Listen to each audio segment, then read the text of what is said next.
नाज़रीन, इसमें कोई शक नहीं कि भारत पाकिस्तान में दहशतगर्दी फैलाता है और इसमें अफ़गानिस्तान सपोर्ट करता है, क्योंकि अफ़गानिस्तान खारजियों को पनाह देता है अपने ख़ित्ते में।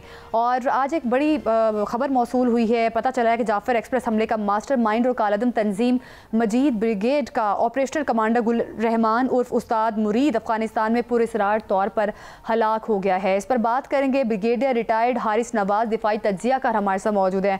हारिस साहब, बताइएगा, क्या ये हलाकत अब साबित करती है कि पाकिस्तान में दहशतगर्द अफगानिस्तान से आते हैं और दहशतगर्दों की पुष्टपनाही जो है वो भारत करता है? क्या राय है आपकी इस पर? आपके सामने वो वहाँ पर टीटी फितरत खारिज भी हैं, फितरत हिंदुस्तान भी हैं, सब मौजूद हैं और पाकिस्तान ने 12 सबूत भी दिए हैं। वहाँ की ऑडियो वीडियो कैसेट्स भी दी हैं। उसके बाद वहाँ से जो लोग आते हैं उनको भी हमने कितनी दफ़ा बताया, वो बताया हमने वहाँ पर मौजूद होते हैं, उसका हमने कई दफ़ा बताया है। और ये अभी इस बात का फिर सबूत है कि वहाँ पर गुल रहमान जो मारा गया है, जो कि एक मजीद ब्रिगेड का कमांडर था, उनको ट्रेन करता था। और आपको पता है कि अभी जब field marshal Asim Munir America गए थे तो स्टेट डिपार्टमेंट ने मजीद ब्रिगेड को और BLA को एक इंटरनेशनल टेररिस्ट ऑर्गेनाइजेशन डिक्लेयर कर दिया। और अभी भी ये जिस तरीके से मारा गया है, ये पुरस्कार तरीके से एक्चुअली वहाँ पर नूर वली मसूद ग्रुप में और गुल बहादुर ग्रुप में बहुत सख्त लड़ाई हो रही है, आपस में झगड़े हो रहे हैं, एक दूसरे के खून के प्यासे, क्योंकि इनके आपस में एक पैसे कमा रहे हैं और अपने जो जूनियर लोग हैं उनको मरवा रहे हैं ये। और ये खास तौर पे ये बहुत ज़्यादा चीज़ों में इन्वॉल्व था। अगर आपको याद हो, चाइनीज एम्बेसी में भी ये इन्वॉल्व था, कराची में, कराची यूनिवर्सिटी में धमाका हुआ तो उस पर इन्वॉल्व था, कोयटा रेलवे स्टेशन में धमाका हुआ ये उस पर इन्वॉल्व था, कराची में टेलीफोन एक्सचेंज पे अगर आपको याद हो, गवादर पोर्ट पे जो धमाका हुआ उसमें ये इन्वॉल्व था, और अभी रिसेंटली जाफर एक्सप्रेस पे भी मास्टरमाइंड था। तो आई थिंक ये बड़ी अच्छी बात है। लेकिन इसके साथ आपने देखा होगा अभी पाकिस्तान में हमारे टेररिस्ट ऑपरेशन तकरीबन 200 के करीब रोजाना की बुनियाद पर होते हैं, और मुझे यकीन है कि अब ये इनके आखिरी दिन आ गए और ये मारे जाएंगे इंशाल्लाह। अच्छा ब्रिगेडियर साहब, ये फरमाइएगा कि जैसे आपने जिक्र किया कि अफगानिस्तान से जो फितना है ये इसी तरह से दहशतगर्द आ रहे हैं और यहाँ पे दहशतगर्दी की जो कार्रवाइयाँ हैं उसमें वो सब लोग मुलव्वस होते हैं और हमारे पास बाकायदा सबूत भी हैं, हम सब पूरी दुनिया के सामने कई दफ़ा रख चुके हैं। तो आप क्या समझते हैं कि अब सऊदी अरब के साथ जो हमारा मुआहदा हुआ है, तो जिस तरह से राना सनाउल्लाह साहब ने ये कहा है कि अब अगर अफ़गानिस्तान की तरफ से कुछ आके कोई लोग हमारे यहाँ हमला करेंगे तो सऊदी अरब पे हमला तस्वर होगा, तो अब आप समझते हैं कि इस मुआहदे के बाद दहशतगर्दी इस तरह की शायद रुक पाएगी? देखिए, काफ़ी हद तक फ़र्क पड़ेगा, क्योंकि सऊदी अरब को जो है वो अफगानिस्तान भी उनको की बात मानता है और सऊदी अरब जो है वो अपना इन्फ्लुएंस इस्तेमाल करेंगे, क्योंकि वहाँ पर उन्होंने शुरू में बहुत उनको सपोर्ट किया है और उनको फाइनेंशियल सपोर्ट भी दी है, वहाँ बहुत ज़्यादा की है।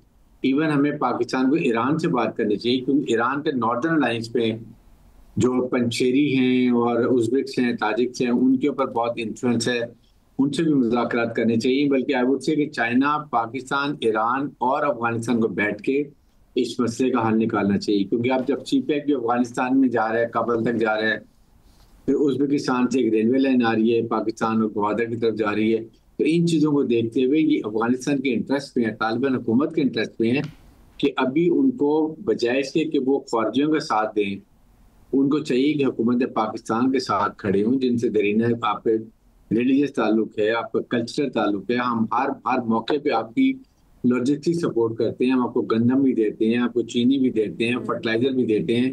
अफगान ट्रांजिट में हमने कोई रुकावट नहीं डाली, और हम तो आपसे एक चीज़ मांगते हैं, सिर्फ एक चीज़, और वो हम आपसे सिर्फ एक ये मांगते हैं कि आप सिर्फ हमें अपनी सरजमीन जो है वो किसी टेररिस्ट ऑर्गेनाइजेशन को इस्तेमाल ना करने दें। That is what is our demand. तो मेरे ख्याल में इतनी बात को समझनी चाहिए, इस खित्ते के लिए, पूरे सेंट्रल एशिया के लिए, अफगानिस्तान के लिए, पाकिस्तान के लिए, उसके बाद चाइना के लिए, ये बहुत ही ज़रूरी है जिसको समझने की बात। अच्छा सर, ये फरमाइएगा कि शुमाली लेबनान पर ताज़ा हमलों के बाद हिजबुल्लाह के सेक्रेटरी जनरल जो हैं नईम कासिम, उन्होंने सऊदी अरब से ये रिक्वेस्ट की है कि जी सऊदी अरब उनके साथ जो है ना एक नए बाब का आगाज़ करे और ऐसे मुज़ाकरात को फ़रोग दिया जाए जो माजी के तनाज़ात को हल कर सकें। तो आप क्या समझते हैं कि सऊदी अरब हिजबुल्लाह की मदद के लिए तैयार हो जाएगा या उसे तैयार होना चाहिए?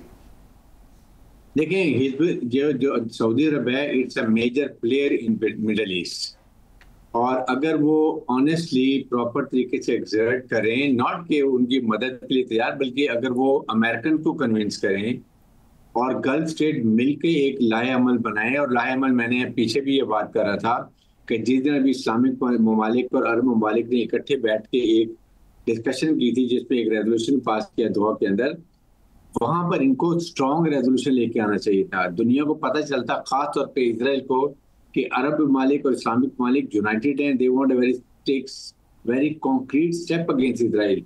अगर आप वहां पर ये कह देते कि हम 3-4 दिन दे रहे हैं कि इसराइल को कि गजा में फौरी सीज फायर करे, वहां पर ह्यूमैनिटेरियन ग्राउंड की जो भी मदद आ रही है वो वहां पर फूड उनको वहां पर आने दें, उनके जो मेडिकल सपोर्ट आने दें, उस पर रोकना नहीं चाहिए।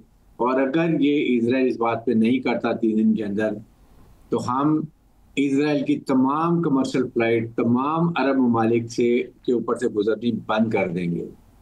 नंबर 2, हम इससे ट्रेड रिलेशनशिप खत्म कर देंगे, हम इससे कोई कारोबार नहीं करेंगे।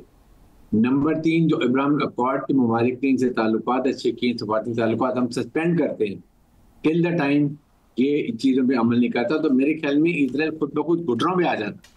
लेकिन वहां पर आई एम श्योर कि अमेरिकन ने इनको इन्फ्लुएंस किया, जिसकी वजह से इतने स्ट्रॉन्ग स्टेप नहीं ले सके। ये सारे डूएबल स्टेप थे। ठीक है, बहुत शुक्रिया आपका हारिस नवाज साहब, आप हमें इस हवाले से बता भी रहे थे। नाजरीन, इसमें कोई शक नहीं कि भारत पाकिस्तान में दहशतगर्दी फैलाता है और इसमें अफ़गानिस्तान सपोर्ट करता है, क्योंकि अफ़गानिस्तान खारजियों को पनाह देता है अपने ख़ित्ते में।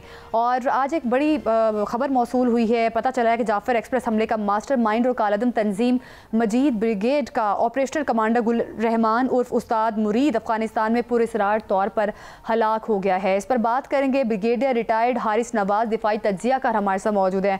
हारिस साहब, बताइएगा, क्या ये हलाकत अब साबित करती है कि पाकिस्तान में दहशतगर्द अफगानिस्तान से आते हैं और दहशतगर्दों की पुष्टपनाही जो है वो भारत करता है? क्या राय है आपकी इस पर? आपके सामने वो वहाँ पर टीटी फितरत खारिज भी हैं, फितरत हिंदुस्तान भी हैं, सब मौजूद हैं। और पाकिस्तान ने 12 सबूत भी दिए हैं, वहाँ की ऑडियो वीडियो कैसेट्स भी दी हैं। उसके बाद वहाँ से जो लोग आते हैं उनको भी हमने कितनी दफ़ा बताया, वो बताया हमने वहाँ पर मौजूद होते हैं, उसका हमने कई दफ़ा बताया है। और ये अभी इस बात का फिर सबूत है कि वहाँ पर गुलरहमान जो मारा गया है, जो कि एक मजीद ब्रिगेड का कमांडर था, उनको ट्रेन करता था। और आपको पता है कि अभी जब field marshal Asim Munir America गए थे तो स्टेट डिपार्टमेंट ने मजीद ब्रिगेड को और BLA को एक इंटरनेशनल टेररिस्ट ऑर्गेनाइजेशन डिक्लेयर कर दिया। और अभी भी ये जिस तरीके से मारा गया है, ये पुरस्कार तरीके से, एक्चुअली वहाँ पर नूर वली मासूद ग्रुप में और गुल बहादुर ग्रुप में बहुत सख्त लड़ाई हो रही है, आपस में झगड़े हो रहे हैं, एक दूसरे के खून के प्यासे, क्योंकि इनके आपस में एक पैसे कमा रहे हैं और अपने जो जूनियर लोग हैं उनको मरवा रहे हैं ये। और ये खास तौर पे ये बहुत ज़्यादा चीज़ों में इन्वॉल्व था। अगर आपको याद हो, चाइनीज एम्बेसी में भी ये इन्वॉल्व था, कराची में, कराची यूनिवर्सिटी में जो धमाका हुआ था उस पर इन्वॉल्व था, कोयटा रेलवे स्टेशन में धमाका हुआ ये उस पर इन्वॉल्व था, कराची में टेलीफोन एक्सचेंज पे अगर आपको याद हो, गवादर पोर्ट पे जो धमाका हुआ उसमें ये इन्वॉल्व था, और अभी रिसेंटली जाफर एक्सप्रेस पे भी मास्टरमाइंड था। तो आई थिंक ये बड़ी अच्छी बात है। लेकिन इसके साथ हमने देखा होगा अभी पाकिस्तान में हमारे टेररिस्ट ऑपरेशन तकरीबन 200 के करीब रोजाना की बुनियाद पर होते हैं, और मुझे यकीन है कि अब ये इनके आखिरी दिन आ गए और ये मारे जाएंगे इंशाल्लाह।